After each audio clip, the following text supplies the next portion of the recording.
मैं विकास आप सभी का स्वागत करता हूं मेरे YouTube channel crack fact Z में। आशा करता हूं कि आप सभी अच्छे और स्वस्थ होंगे।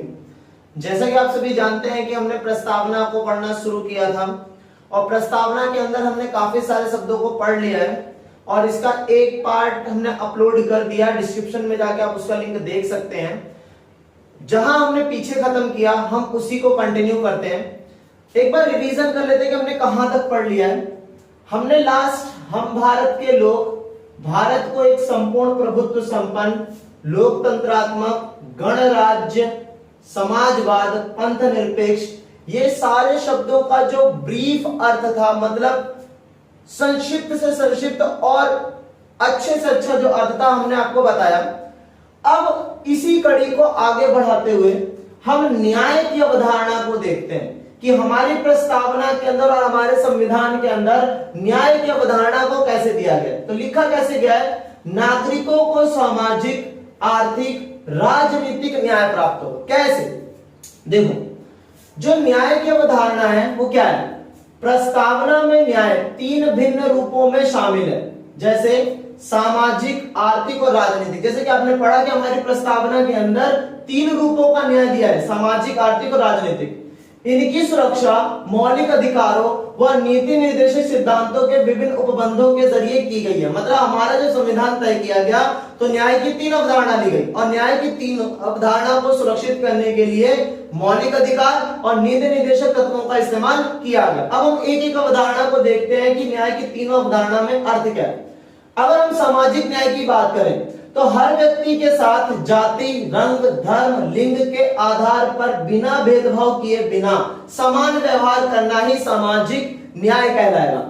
इसका मतलब है कि समाज में किसी वर्ग विशेष के लिए विशेष अधिकारों की अनुपस्थिति और अनुसूचित जाति जनजाति अन्य पिछड़े वर्ग तथा महिलाओं की स्थिति में सुधार। मतलब समाज के अंदर सभी लोगों को एक बराबर तो माना ही जाएगा, धर्म जाति लिंग वंश के आधार पर कोई भेदभाव नहीं होगा। साथ ही साथ SC ST OBC और महिलाओं के साथ क्या किया जाएगा, स्थितियों में सुधार करने का प्रयास किया जाएगा। क्योंकि हम जानते हैं कि हमारा इतिहास कुछ ज्यादा इनके लिए काला रहा है कि समाज के अंदर SC SC OBC और महिलाओं को लेकर कोई भी ध्यान नहीं दिया गया, उनके साथ क्रूरता और आडंबरों जैसा व्यवहार किया गया। तो संविधान निर्माता चाहते थे कि आने वाला जो भविष्य हो उनके साथ ये सामाजिक न्याय होना ही चाहिए। वह सामाजिक न्याय इनसे अछूत या फिर इनसे अनभिज्ञ नहीं रहना चाहिए।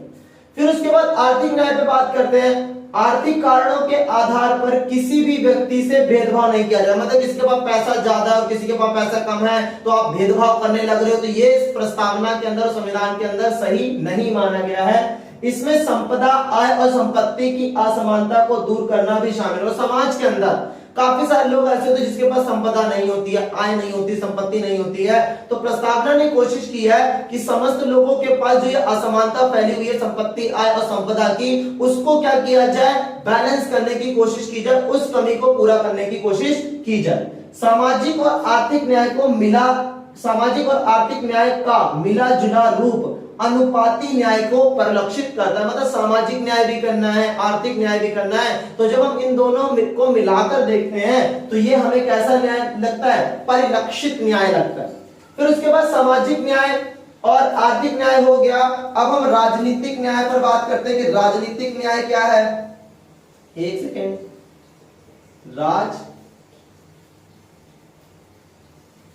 राजनीतिक न्याय क्या है। तो राजनीतिक न्याय का अर्थ है कि हर व्यक्ति को समान राजनीतिक अधिकार प्राप्त होंगे। अर्थात हमारे देश के अंदर कोई भी व्यक्ति ऐसा नहीं होगा कि भाई मैं वोट दे सकता हूं तो आप वोट नहीं दे सकते, मैं अगर सरकार में जाकर नेता बन सकता हूं तो आप नहीं बन सकते। तो सबके लिए हो सकता है। राजनीतिक न्याय का अर्थ है कि हर व्यक्ति को समान राजनीतिक अधिकार प्राप्त होंगे, चाहे वो राजनीतिक दफ्तरों में प्रवेश की बात हो अथवा अपनी बात सरकार तक पहुंचाने का अधिकार हो। मतलब ऐसा कोई भी सरकारी दफ्तर, सार्वजनिक दफ्तर जहां पे आप भी जा सकते हो, हम भी जा सकते हैं, किसी को भी रोक टोक नहीं होगी। और साथ ही साथ सरकार से अगर आपको कोई प्रश्न पूछना भी है तो हम भी प्रश्न पूछ सकते हो और आप भी प्रश्न पूछ सकते हो, इसमें कोई भी दो राय नहीं है। अगर हम नोट देखें, मतलब एक विशेष तथ्य कि सामाजिक आर्थिक और राजनीतिक न्याय को इन तत्वों की 1917 में रूसी क्रांति से लिया गया। मतलब ये जो अवधारणा है कि न्याय की अवधारणा 3 स्तर पर होंगी, ये हमने लिया कहां से? हमने लिया है ये रूसी क्रांति से। कहां से लिया है ये? रूसी क्रांति से। और रूसी क्रांति कब हुई थी? 1917 में हुई थी। और यह रूसी क्रांति के जरिए हमने इस न्याय की 3 जो तत्व हैं उनको वहां से लेने का प्रयास किया था। इसी के साथ अब हम न्याय के बाद अगला जो तत्व है आपका स्वतंत्रता का तत्व है। हम स्वतंत्रता के तत्वों के बारे में समझने का प्रयास करते हैं। अभी हमने प्रस्तावना के अंदर न्याय की अवधारणा का अध्ययन किया। अब हम प्रस्तावना के एक और शब्द स्वतंत्रता का अध्ययन करते हैं। स्वतंत्रता में क्या है? स्वतंत्रता का अर्थ लोगों की गतिविधियां पर किसी प्रकार की रोक टोक ना हो। मतलब अगर हम स्वतंत्रता की बात करें तो स्वतंत्रता की बात का अर्थ क्या है कि भाई लोग अगर किसी भी प्रकार की गतिविधि कर रहे हैं तो उन गतिविधियों पर किसी भी प्रकार की रोक टोक नहीं होनी चाहिए। क्या कह रहे हैं? स्वतंत्रता का लोगों की गतिविधियों पर किसी प्रकार की रोक टोक नहीं होनी चाहिए। मतलब किसी भी प्रकार की रोक टोक ना होना ही स्वतंत्रता का अर्थ माना गया।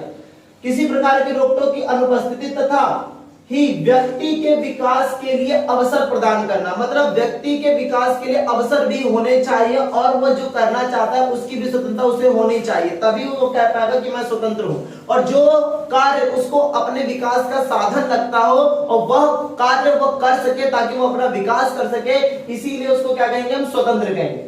प्रस्तावना में कहा गया है कि भारतीय लोकतांत्रिक व्यवस्था को सफलतापूर्वक चलाने के लिए स्वतंत्रता परम आवश्यक तत्व है। मतलब अगर हमें अपने लोकतांत्रिक मूल्य को चलाए रखना है, क्योंकि लोकतांत्रिक मूल्य का अर्थ है कि जनता का शासन। अब जनता तो तभी ना शासन कर पाएगी जब वो स्वतंत्र होगी, स्वतंत्र तरीके से सोच पाएगी, बोल पाएगी, कर पाएगी। अब जब आप जनता को स्वतंत्रता ही नहीं दोगे तो वो मूल रूप से लोकतांत्रिक नजरिया कैसे स्थापित कर पाएगी? तो अर्थ वही निकलता है कि अगर हमें प्रस्तावना में वर्णित लोकतांत्रिक मूल्य को सच्चे अर्थ में स्थापित करना है तो उसके लिए परम आवश्यक जो तत्व है वो क्या है? स्वतंत्रता परम आवश्यक तत्व है।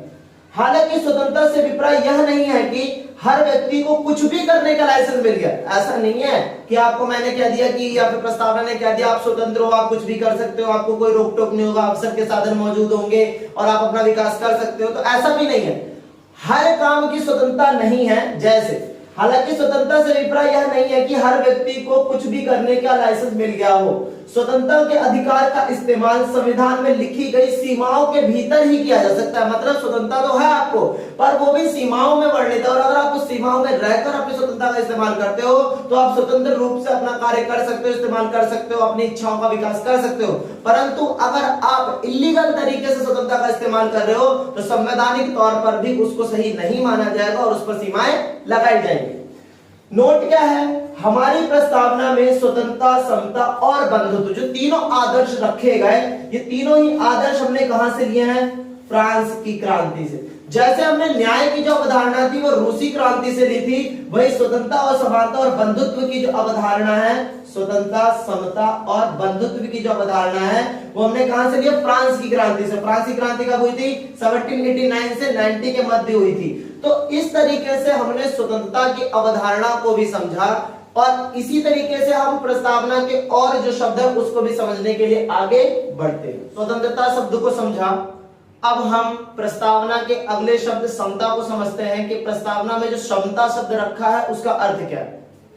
समता का अर्थ है समाज के किसी भी वर्ग के लिए विशेष अधिकार की अनुपस्थिति और बिना किसी भेदभाव के हर व्यक्ति को समान अवसर प्रदान करने के उपबंध। मतलब यह कहा गया कि हमारी प्रस्तावना के अंदर कि हमारे समाज में किसी भी वर्ग को कोई विशेष अधिकार प्राप्त नहीं होगा। मतलब हमारे देश में कोई भी विशेष अधिकार प्राप्त वर्ग नहीं होगा और बिना किसी भेदभाव के हर एक व्यक्ति को समान अवसर भी दिया जाएगा। मतलब किसी के साथ ना तो विशेष अधिकार होगा और ना ही किसी के साथ अवसर प्राप्त करने के लिए कोई भेदभाव होगा। अवसर का अर्थ होता है लगभग रोजगार, कि आप अगर कोई काम करना चाहते हो तो आपके साथ किसी भी तरीके का कोई भेदभाव नहीं किया जाएगा। ये हमारी प्रस्तावना हमें बताती है। इस उपबंध में समता के 3 आयाम, अगर हम समता को देखें तो समता को 3 रूप से रखा गया है। एक है नागरिक समता, दूसरा है राजनीतिक समता और तीसरा आर्थिक समता। नागरिक समता में क्या है, मौलिक अधिकारों के प्रावधान नागरिक समता को सुनिश्चित करते हैं। मतलब नागरिक समता हमें प्रस्तावना में तो लिख दिया, पर अगर हम संवैधानिक दृष्टि से देखें कि संविधान में हमें नागरिक समता कहां दिखाई देती है, तो हमें जो संविधान में नागरिक समता है वो कहां दिखाई देती है, मौलिक अधिकारों में। अब मौलिक अधिकारों में हमें नागरिक समता तो दिखती है, पर कौन कौन सी नागरिक समता है, जैसे विधि के समक्ष समता, विधि मतलब होता है कानून, कानून के सामने समानता अनुच्छेद 14 में, धर्म, जाति, लिंग, रंग, जन्मस्थान के आधार पर मूल वंश निषेध, मतलब ना तो धर्म, ना तो जाति, ना तो लिंग, ना तो रंग, ना तो जन्मस्थान और ना ही मूल वंश के आधार पर कोई भी भेदभाव नहीं किया जाएगा, ये अनुच्छेद 15 में है। लोक नियोजन के विषय में अवसर की समानता, मतलब हमारे देश में सभी को अवसर की समानता होगी ताकि हर एक व्यक्ति अपना विकास कर सके, यह अनुच्छेद 16 के अंदर दिया है। अस्पृश्यता का अंत मतलब छुआछूत का अंत, और यह अनुच्छेद 17 में दिया है। उपाधियों का अंत मतलब कोई भी व्यक्ति कोई विशेष दर्जा या विशेष नाम का इस्तेमाल नहीं करेगा, जैसे पहले के लोगों ने मैं तो जमींदार हूं, मैं तो साहूकार हूं, मैं तो इसका पुत्र हूं, मैं उसका पुत्र, तो उपाधियों का यूज किया करते थे, पर अब हमारी प्रस्तावना और संविधान के अंदर इन उपाधियों का अंत कर दिया गया। तो ये थी नागरिक समता। अब दूसरी है राजनीतिक समता। राजनीतिक समता कैसे, धर्म, जाति, लिंग अथवा वर्ग के आधार पर किसी भी व्यक्ति को मतदाता सूची में शामिल होने के अयोग्य नहीं कहा जाएगा।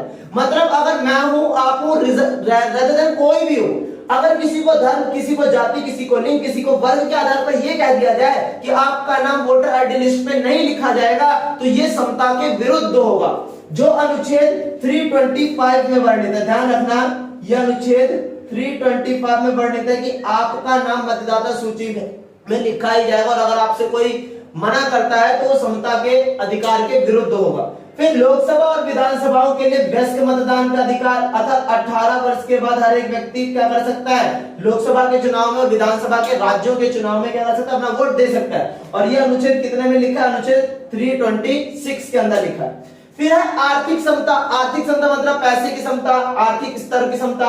राज्य के नीति निर्देशक सिद्धांत अनुच्छेद 39 में महिला तथा पुरुष को जीवन यापन के लिए पर्याप्त साधन और समान काम के लिए समान वेतन के अधिकार को सुरक्षित करते हैं। मतलब जो आर्थिक समता है वो राज्य के नीति निर्देशक तत्व के अनुच्छेद 39 के द्वारा महिला पुरुष को क्या है, एक समान काम के लिए एक समान वेतन को क्या कर रहा है, सुरक्षित कर रहा है। इस तरीके से हमें पता चलता है कि समता के 3 आयाम और प्रस्तावना ने हमारी समता को क्या किया, सुरक्षित किया। और हमने पहले ही स्वतंत्रता वाले पॉइंट में पढ़ा था कि स्वतंत्रता, समता और बंधुत्व फ्रांस की क्रांति से लिए गए हैं। तो इस तरीके से हमने समता के अर्थ को भी समझा। अभी हमने प्रस्तावना के समता अर्थ को समझा। अब हम समता के बाद जो शब्द आता है प्रस्तावना के अंदर वह है बंधुत्व। तो बंधुत्व होता है क्या, बंधुत्व का अर्थ होता है बंधन, एक दूसरे से जुड़े रहना।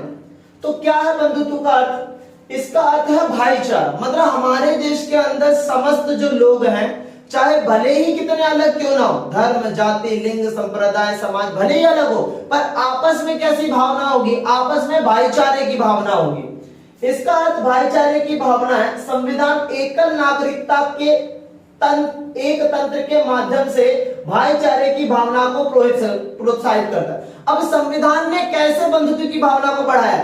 संविधान ने बंधुत्व की भावना को बढ़ाने के लिए एकल नागरिकता का प्रावधान रखा है। अगर आप अमेरिका में देखोगे तो अमेरिका में 2 नागरिकता का प्रावधान है, बट हमारे देश में बंधुत्व की भावना को बढ़ाने के लिए और सभी को एक समान रखने के लिए, सभी के साथ भाईचारे के व्यवहार को बढ़ावा देने के लिए एकल नागरिकता रखी गई। आज हमारे देश के अंदर व्यक्ति कहीं भी रह रहा हो, केवल भारतीय ही कहलाएगा, ताकि समस्त लोग आपस में एक दूसरे के साथ बंधुत्व की भावना को बढ़ावा दे सके। जो कैसे हम संविधान के अंदर कैसे दिखाई देती है, मौलिक कर्तव्य अनुच्छेद 51 के का भी यह कहता है कि यह भारतीय नागरिक का कर्तव्य होगा कि वह धार्मिक, भाषाई, क्षेत्रीय अथवा वर्ग विविधताओं से ऊपर उठ सौहार्द और आपसी भाईचारे की भावना को प्रोत्साहित करेगा। अर्थात बंधुत्व की भावना को हमारे संविधान के मौलिक कर्तव्यों में भी प्रदर्शित किया गया है। मौलिक कर्तव्य कहां, अनुच्छेद 51 का के अंदर है। अब वहां पे भी ये कह दिया गया है कि देश के अंदर बंधुत्व की भावना होगी, भले ही आप धार्मिक रूप से अलग हो, भाषाई रूप से अलग हो, क्षेत्रीय रूप से अलग हो या फिर अन्य विविधताएं क्यों ना हो, पर सारे के सारे एक दूसरे के बंधुत्व में ही बंधे रहेंगे। प्रस्तावना कहती है कि बंधुत्व में दो बातों को सुनिश्चित करना होगा। मतलब बंधुत्व की भावना को बढ़ाना है तो आपको दो बातों को सुनिश्चित करना होगा, दो बातों को बढ़ावा देना होगा। पहला, व्यक्ति का सम्मान, अर्थात हर एक व्यक्ति का जब हम सम्मान करेंगे तभी बंधुत्व की भावना को बढ़ावा मिलेगा। अगर हम किसी दूसरे व्यक्ति का सम्मान करेंगे ही नहीं तो हम कैसे आपस में भाईचारे का व्यवहार करेंगे। दूसरी बात कही, देश की एकता और अखंडता। अगर हमें बंधुत्व की भावना को बढ़ावा देना है तो हमें यह भावना को विकसित करना होगा कि हम एक ही देश के वासी और हम अखंड भारत के वासी हैं, हम अलग अलग लोग नहीं हैं। तभी हमारे देश में बंधुत्व की भावना का क्या होगा, बढ़ावा होगा।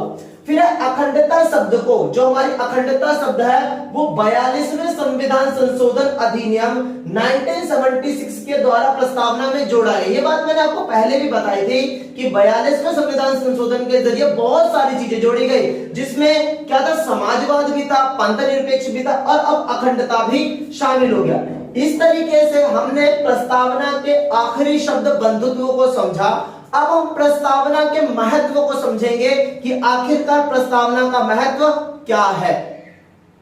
अब हम बात करेंगे संविधान की प्रस्तावना के महत्व पर कि संविधान की प्रस्तावना का महत्व क्या था। तो संविधान सभा में काफी सारे सदस्य थे, तो काफी सारे सदस्यों ने अपने अपने अनुसार संविधान की इस प्रस्तावना के महत्व का जिक्र किया।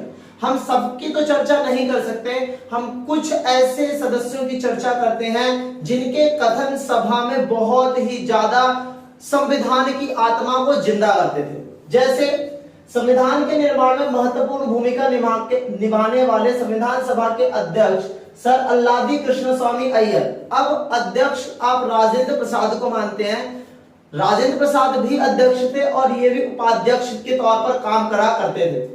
तो सर अल्लादी कृष्ण स्वामी अय्यर ने कहा, संविधान की प्रस्तावना हमारे दीर्घकालिक सपनों का विचार है। मतलब ये जो संविधान की प्रस्तावना है सिर्फ आज के लिए नहीं है, ये दीर्घकालिक मतलब बहुत लंबे समय तक के सपनों का विचार है कि भारत ने आज जिस प्रस्तावना को अपने इस संविधान सभा में स्वीकार किया है, यह प्रस्तावना सिर्फ आज के सपनों का एक चिट्ठा नहीं है, आज के सपनों का कोई रूप नहीं है, ये आने वाले दीर्घकालिक जो लंबे समय के सपनों का विचार है कि इन सारी प्रस्तावना में लिखे गए जो बातें हैं वो हमारे दीर्घकालिक सपनों का विचार है कि हम लंबे समय में इतने सारे सपनों को पूरा करेंगे, आने वाले समय में भी इन सपनों का हम जिक्र करेंगे, पूरा करेंगे। दूसरा, प्रारूप समिति के एक और सदस्य थे के.एम. मुंशी के अनुसार प्रस्तावना हमारी संप्रभु लोकतांत्रिक गणराज्य का भविष्य काल है। हमने अपनी प्रस्तावना के अंदर ये बात जिक्र किया है कि हम एक संप्रभु राज्य है, हम एक लोकतांत्रिक राज्य, हम एक गणराज्य, अर्थात हमारी प्रस्तावना ही हमारा क्या है, एक रूप है, हमारा भविष्य काल है कि हम एक संप्रभु राज्य, आने वाले लंबे समय तक हम अपना निर्णय खुद लेंगे, हमारी जनता के द्वारा लिया जाएगा और कोई भी व्यक्ति विशेष अधिकार के तौर पर हमारे देश में शासन नहीं करेगा। हर एक व्यक्ति चुनकर आएगा और जनता में से ही चुना जाएगा और वही व्यक्ति हमारे देश का आने वाला भविष्य तय करेगा। तीसरा है, संविधान सभा के अन्य सदस्य पंडित ठाकुर दास ने कहा, प्रस्तावना संविधान का सबसे सम्मानित भाग है, अर्थात सबसे ज्यादा सम्मान करने योग्य जो संविधान के अंदर कुछ है तो ठाकुर दास के अनुसार वो है प्रस्तावना, उद्देशिका। यह संविधान की कुंजी है। मतलब हम देखते हैं ना कि काफी सारे सब्जेक्ट होते हैं जिसकी गाइड्स होती है, कुंजी होती है कि आप उसको छोटे अर्थों में पढ़ पाते हैं। तो हमारा भी संविधान बहुत बड़ा है, इतना बड़ा संविधान है जिसमें 395 अनुच्छेद हैं, 8 अनुसूचियां हैं और 22 भाग हैं। मैं आपको एक बात इंफॉर्मेशन बताना चाहता हूं।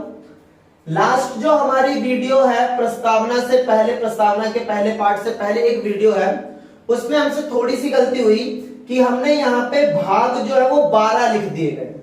डजंट उसके लिए हमने देखा कि भाई गलती हुई है तो हमने उसको सुधार लिया है। तो आप भी उसको देखने का प्रयास करें कि वहां पे 12 लिखा हुआ है, 12 को अवॉइड कर देना और 22 लिख लेना, ठीक है। तो संविधान जो है हमारा बहुत बड़ा है, बहुत बड़ा कहने का मतलब बहुत ही ज्यादा बड़ा, इतने सारे अनुच्छेद, इतने सारे भाग, इतने सारी अनुसूचियां, बहुत बड़ा। और अगर इतने बड़े संविधान को आप छोटे अर्थों में समझना चाहते हो तो हमारी प्रस्तावना उसकी एक कुंजी है, जो प्रस्तावना हमें समस्त प्रस्तावना जो है वो पूरे संविधान का एक खाका प्रस्तुत करती है, एक आईना प्रस्तुत करती है। यह संविधान का आभूषण है, मतलब एक स्त्री जिस तरीके से अपने आप को और ज्यादा निखारने के लिए आभूषणों को धारण करती है, उसी तरीके से प्रस्तावना भी पूरे संविधान का एक आभूषण है जिसने हमारे पूरे संविधान को सजाया है। यह एक उचित स्थान है जहां से कोई भी संविधान का मूल्यांकन कर सकता है। मतलब प्रस्तावना के जरिए कोई भी व्यक्ति, पढ़े से पढ़ा, अनपढ़ से अनपढ़ व्यक्ति भी ये समझ सकता है कि आखिर हमारी प्रस्तावना का मूल्य क्या है, हमारी प्रस्तावना के अंदर किन तत्वों को समावेश किया गया, हमारे देश में किस तरीके से शासन होगा, किस तरीके की व्यवस्था होगी। अगर उसे समझना है तो पूर्ण संविधान पढ़ने के बजाय वो अगर प्रस्तावना भी पढ़ता है तो उसे पता लग जाएगा कि भारत की शासनिक प्रक्रिया कैसी होगी, शासनिक प्रकृति कैसी होगी। इस तरीके से हमने प्रस्तावना के महत्व को भी समझा। अब हम प्रस्तावना को एक संविधान के रूप में देखते हैं, भाग के रूप में देखते हैं कि क्या प्रस्तावना, बहुत लोगों का सवाल रहता है कि क्या प्रस्तावना संविधान का भाग है, क्या प्रस्तावना संविधान का भाग नहीं है। तो कई बार ये डिबेट हुई है, ये न्यायालय तक का डिबेट था कि क्या संविधान में प्रस्तावना एक भाग होगा या नहीं होगा, प्रस्तावना संविधान का भाग है या नहीं है। तो दो मामले आए पुराने समय में, संविधान लागू होने के बाद दो मामले आए जब इसका जिक्र बहुत ज्यादा बढ़ गया। एक मामला था बेरुबाड़ी संघ मामला।